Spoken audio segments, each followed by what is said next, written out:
Dado clic al botón de grabación. Muy buenas noches, estoy con los estudiantes de Matemática 2, quienes hoy tienen su conversatorio virtual final. Los dejo con ellos. Adelante. Muy buenas noches. Introducción al libro La vida es matemática. El autor nos cuenta que para la realización del libro utilizó metamemorias o antimemorias, estas recurriendo a las matemáticas y a la filosofía analítica, sin exigir conocimientos especiales, para que sea más fácil de entender. Con el objetivo de poder aportar algo mínimo de conocimientos matemáticos y alfabetismos numéricos biográficos.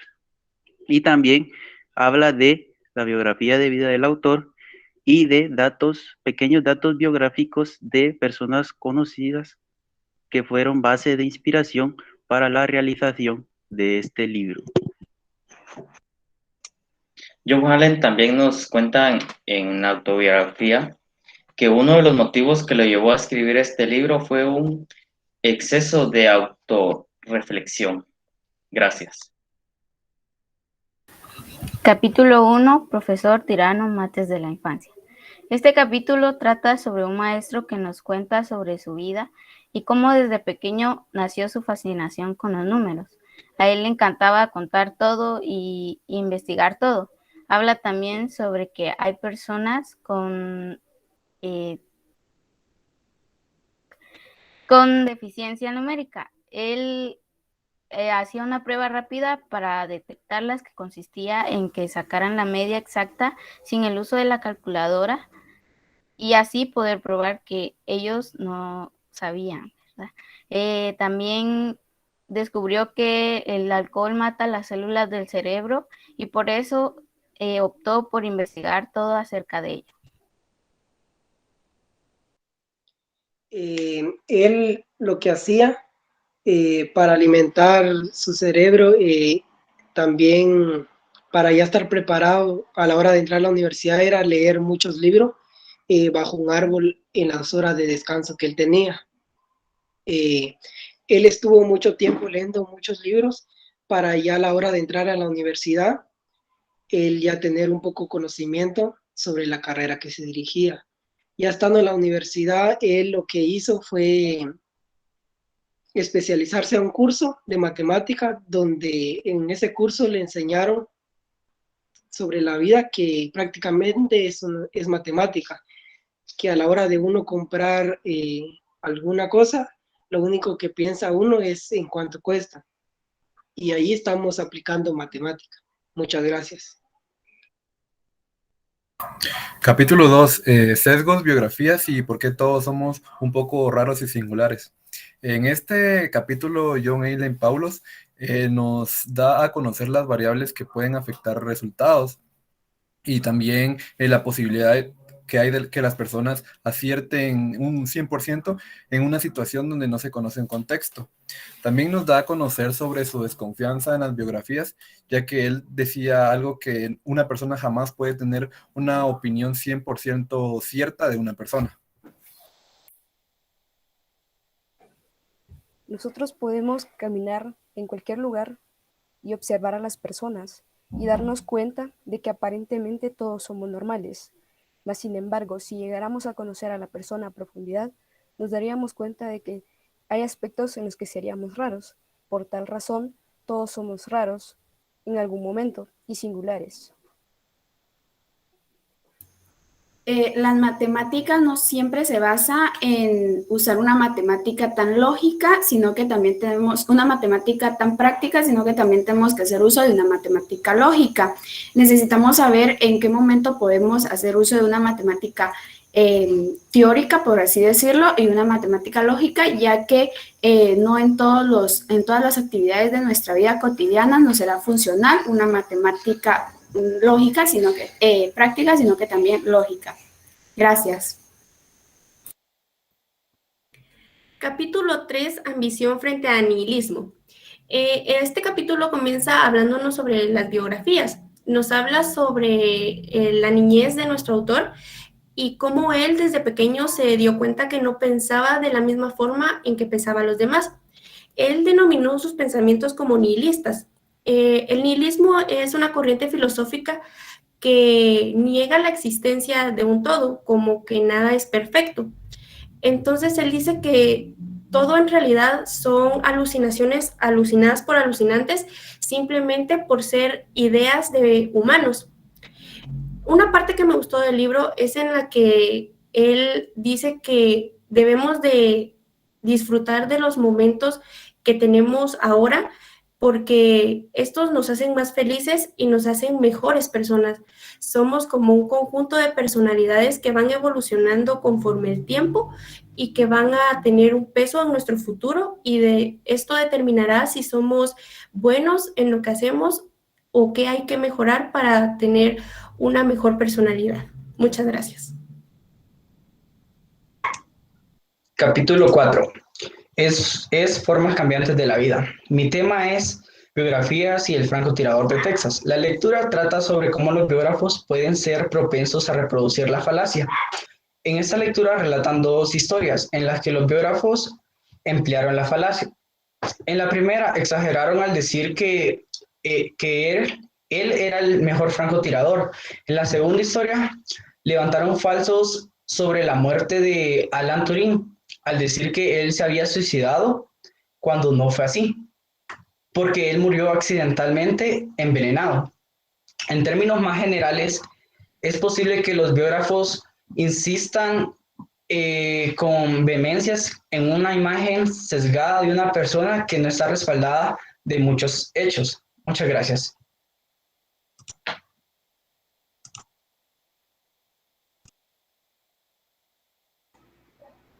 Muy buenas. En el capítulo 5, desplazamiento hacia un punto medio inesperado, el protagonista nos comenta sobre la matemática, que fue un gran pilar en la sociedad, y nos comentaba una historia que ella ordenaba a sus hermanos de mayor a menor, pero un gran ejemplo serían las tablas de verdad, que tendría para dar una solución positiva, tanto como un resultado neutral o un resultado negativo.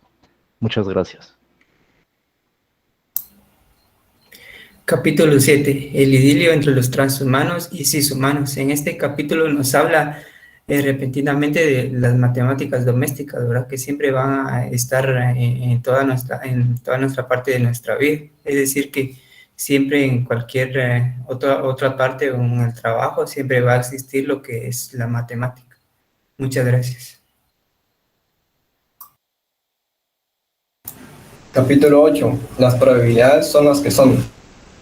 La gente tiene una percepción muy limitada de la probabilidad. También tiene un vocabulario muy limitado y solo tienen como concepto estos tres, probabilidad del milagro, también el del 50-50, y la probabilidad de que algo suceda porque simplemente ellos lo dicen. Gracias. Capítulo 9. La era en las redes y la matemática. Este capítulo se trata de una persona el cual logra memorizarse todo lo que hace en su día, como por ejemplo, de cuántos kilómetros ha recorrido de su casa hacia su trabajo, hasta cuántos correos electrónicos ha recibido en su día. El objetivo de este capítulo es dar a entender que la mente humana no tiene capacidad para guardar información, pero tiene un error, el cual es que cuando guardamos la información, no lo guardamos con todos los detalles. Por ello se creó programas, el internet y computadoras para que nosotros guardemos la información con todos sus detalles. Muchas gracias. Capítulo 10. Mis pérdidas en la bolsa e hipocresía. El capítulo empieza hablándonos de cómo nuestro personaje principal invirtió dinero en la bolsa de valores y al no tener ningún tipo de conocimiento al respecto, perdió todo el dinero que había invertido. Tras investigar acerca de las probabilidades y cómo podría aplicarlo a las bolsas de valores, logró recuperar todo el dinero que había perdido. Más adelante nos habla de que estuvo recibiendo muchos correos electrónicos llamándolo hipócrita por algunos artículos que había publicado. Es aquí donde nos dice que existen dos tipos de pensamientos. El pensamiento dual, que nos da la opción de ver las cosas de dos maneras diferentes, y el pensamiento unidimensional, el que hace que las cosas por naturaleza busquen la hipocresía. Luego de esto, pues plantea el problema de la decisión, que es acerca de lógica matemática, el cual plantea que debe haber algún tipo de logaritmo que nos diga si algo es completamente verdadero o si es algo completamente falso, a lo cual en 1930 quedó desmentido porque era imposible determinar algo fuera completamente verdadero, porque para unos lo que es verdadero puede ser falso para los demás, y es aquí donde se aplica la hipocresía en las matemáticas. Muchas gracias. Capítulo 11 son biografías con versegen o superficiales. En este capítulo nos habla de que la palabra versegen es una palabra en alemán y suele usarse como para decir que es una empatía. También nos explicaba en este capítulo lo que para muchos puede ser una simple acción de llevarse la mano a la frente, podía indicar una molestia, pero para él nos decía que explicaba lo que era la velocidad y el ángulo que se usaba para llevarse la mano a la frente. También menciona también en todo lo que es el tema de la psicología, de que es importante en la vida del ser humano, pero también menciona de que no va a ser muy influenciada si el ser humano no se deja ayudar. ¿En qué sentido? De que si el ser humano no tiene la capacidad de discernir que sus actividades son buenas o son malas, esta no va a poder ser aplicable. Y también menciona el científico en computación Gregory Chaitin, de que hay formas para poder entender la conducta humana. Por ejemplo, esto lo menciona a través de bits.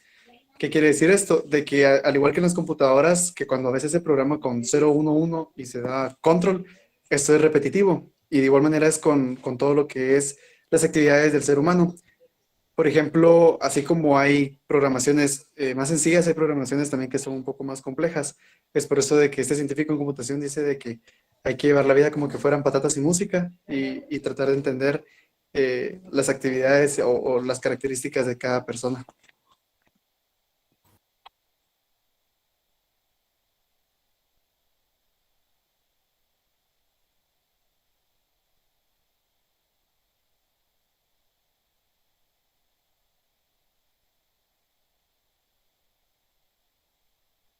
Tu micrófono, Yorti.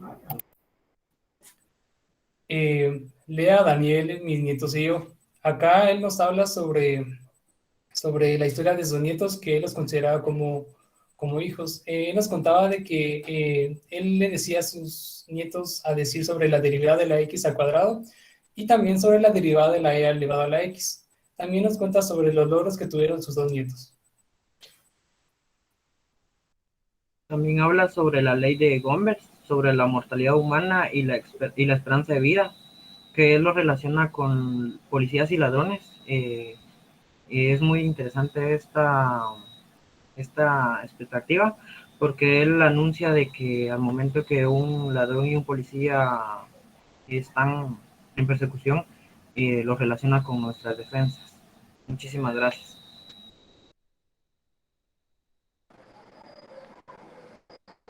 En conclusión, pues podemos tener muchos conceptos, más que todo.